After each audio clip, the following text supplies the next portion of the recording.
পালাবি কোথায়? পালানোর কিন্তু সুযোগ নাই রে পাগলা। তবে বিচার হওয়ার আগে সোশ্যাল মিডিয়ার প্ল্যাটফর্মে বিচার হয়ে গেছে সালমান শাহর হত্যাকারীদের, মানে ধরেন এখানে যাদের বিরুদ্ধে অভিযোগ আসছে, এটা কিন্তু অভিযোগ। অনেকে মামলার বিষয়টা অনেকে বোঝেন না। আমি আবারও বলি, এই মুহূর্তে যে 11 জনের বিরুদ্ধে হত্যা মামলা হয়েছে এটা হচ্ছে অভিযোগ। তো এই অভিযোগ ইনভেস্টিগেশন হবে, তদন্ত রিপোর্ট হবে, তারপরে পুলিশ ব্যবস্থা নিবে। ধরেন আসামিরা গ্রেপ্তার হলো, তাদের জন্য 101টা রাস্তা আছে এই মামলা থেকে অব্যাহতি নেওয়ার জন্য। তো এখন এতগুলো জিনিস থাকার পরে হুট করে যখন এমন কোনো কর্মকাণ্ড আমরা দেখি এই যুগে আইসা, তখন তো সন্দেহ লাগে ঠাকুর ঘরে কেড়ে আমি কলা খাই না। ভিডিওটা সর্বোচ্চ শেয়ার করবেন, কারণ এখানে কিছু রহস্যময় ঘটনা আমার কাছেও মনে হচ্ছে। আপনারা জানেন যে সালমান শাহর হত্যা মামলা দায়ের করার পর 11 জন যে আসামি, তাদের কিন্তু দেশ থেকে উপর একটা নিষেধাজ্ঞা তৈরি করা হয়েছে। ইভেন ইমিগ্রেশনে আপনার চিঠি রাখা হয়েছে পুলিশের পক্ষ থেকে যে এই 11 জন আসামি, এর মধ্যে হয়তোবা 2-1 জন আছে পুলিশ বলছে ইতিমধ্যে দেশের বাহিরে, বাট যারা দেশে আছে তারা যেন দেশ ত্যাগ করতে না পারে, পুলিশের কাছে পুলিশ ইমিগ্রেশনকে একটা চিঠি দিয়েছে। কিন্তু এর মাঝখানে আমরা দেখলাম যে আপনার যে মামলাটি হয়েছে, মামলার খুবই গুরুত্বপূর্ণ এবং কি পরিচিত আসামি যারা, এদের মধ্যে হচ্ছেন ডন এবং সামিরা। তো এই দুইজন হঠাৎ করেই আপনার নিরুদ্দেশ। আমরা যদি দেখি আপনার গণমাধ্যমে আসা নিউজ বলছে যে এখানে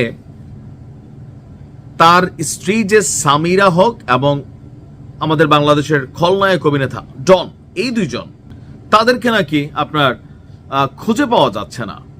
তো কখন থেকে সালমান শাহর ঘটনাকে, মৃত্যুর ঘটনাকে কেন্দ্র করে যে মামলা হয়েছে, সেই মামলা হিসেবে অপমৃত্যুর মামলাকে হত্যা মামলায় নির্দেশ নেওয়ার পর, মানে এটাকে মামলা হিসেবে রুজু করার জন্য গত 4 দিন থেকে সামিরার কোনো খোঁজ মিলছে না।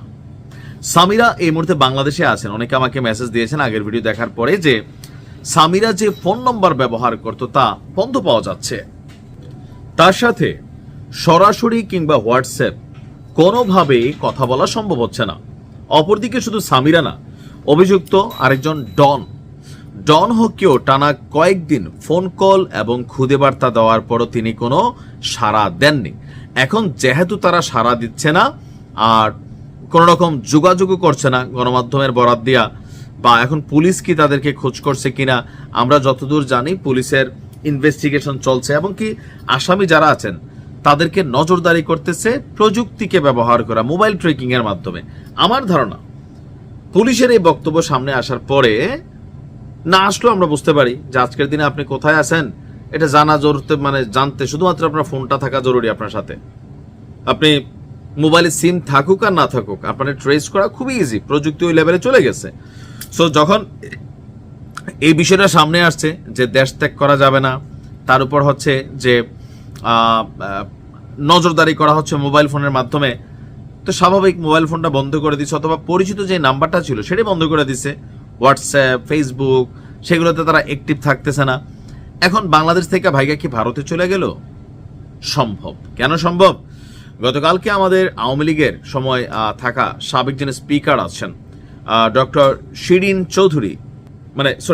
চৌধুরী, ওনাকে খুঁজে পাওয়া যাচ্ছিল না। পরবর্তী সময় আমাদের পত্রিকা তারা দাবি করলো তাদের কাছে তথ্য আছে তিনি আসলে সীমান্ত দিয়ে ভারতে অনুপ্রবেশ করে ফেলছেন তার স্বামী এবং সন্তানকে নিয়ে।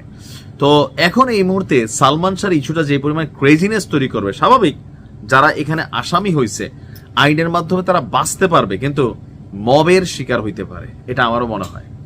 তো এরকম নানান চিন্তা ভাবনা কইরা হয়তোবা দুইজন বাংলাদেশে আছেন, আত্মগোপনে আছেন, অথবা তারা বাংলাদেশ ছেড়ে পালাইও জেলে যেতে পারে, অস্বাভাবিক কিছু না।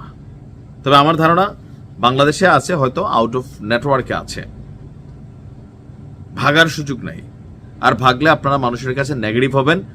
সামিরা বারবার বলছিলেন তিনি হত্যা করেন নাই, তো ফাইন, আপনি আদালতকে ফেস করেন। এখানে তারা এমন না যে সালমান শাহ এমন কেউ না যে উমুক নেতার বা তুমুক মন্ত্রীর অথবা সাবেক প্রধানমন্ত্রীর বা গোষ্ঠী জ্ঞাতি, এরকম তো না, ঠিক আছে? সো প্রসিডিংটা সুন্দরভাবে করা উচিত। ভালো থাকুন।